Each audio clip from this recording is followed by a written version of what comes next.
Viral ngayon kung saan nagbayad ng isang di umano'y peking 500 peso, ang pasahero sa isang public jeepney vlogger na driver.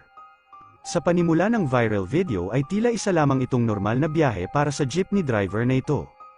Dahil vlogger ang driver ng jeepney na ito, ay makikita sa kanyang video ang normal na senaryo sa loob ng jeepney, kung saan may mga sumasakay, bumababa at nag-aabot ng mga bayad.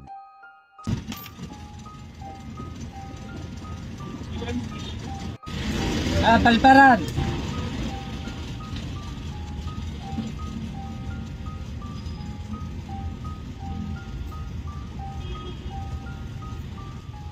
Ilan yung 50?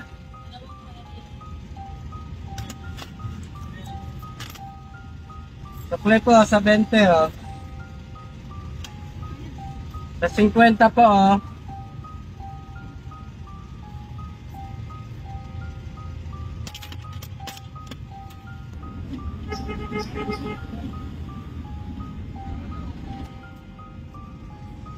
Sa pagpapatuloy ng viral video, ay makikita na nagbayad ang lalaking ito ng 500 peso bill. Nang makarating ito sa driver ay agad nitong sinuri ang 500 piso na ibinayad sa kanya, at mula rito ay iba ang naging kutob ng driver sa nasabing 500 piso.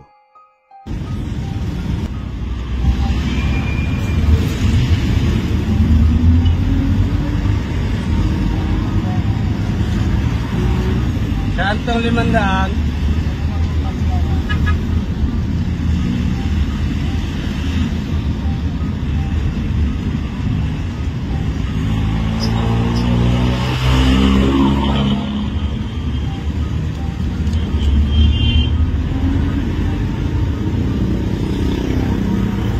Dahil may ibang hinala ang driver sa ibinayad sa kanya, ay nagdahilan na lamang ang driver na magpapabarya lamang ito sa pinakamalapit na gasoline station, ngunit ito ay upang maipasuri sa gasoline station sa pamamagitan ng infrared device nito ang ibinayad sa kanya na 500 piso.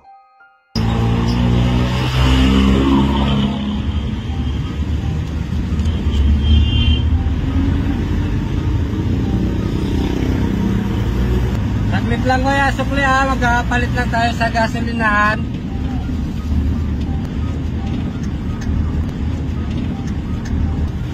Gasolinahan lang ako.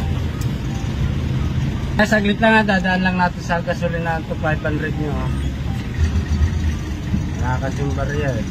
At ito ang kanyang nakumpirma.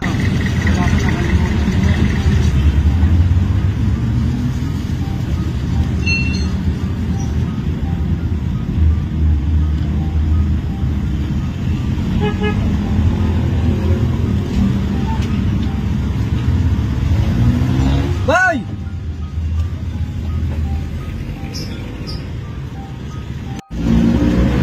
Kaya papalit nga ng 500. Alanganin ako, hindi bumabangon eh. Sige, patignan ko muna yan. Sige.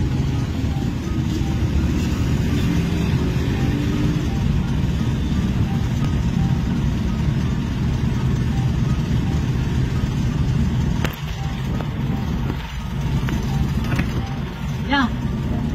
50. 50. 50. Ha? Wait daw. Peke? Alanganin niya ako eh. Kuya, peke daw yung 500 mo kuya. Ano magiging peke yan? Ay, peke! Ano magiging peke? Bakang peke yung kanilang money detector.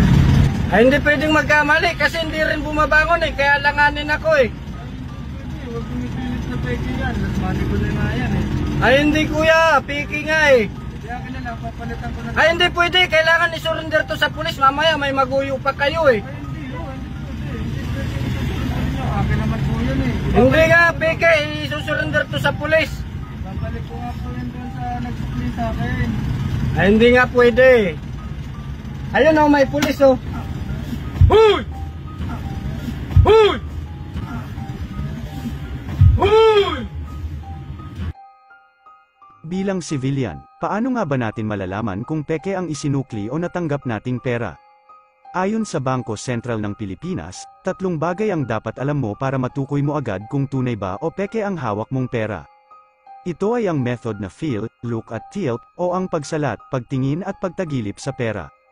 Sa method ng pagsalat, ang totoong pera ay naka-embossed sa itaas na parte ng salapi ang salitang Republika ng Pilipinas dahilan upang kapag ito ay iyong sinalat ay mararamdaman mo ang bawat letra nito.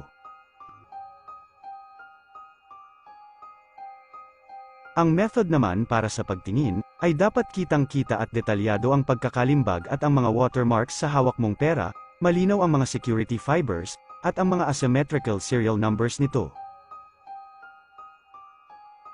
Para naman sa huling method na pagtagilid, ay kapag ang hawak mong pera ay iyong tinagilid ay malinaw mong makikita ang mga security features nito, tulad ng optical variable ink, o yung mga nag-iiba-iba ng kulay.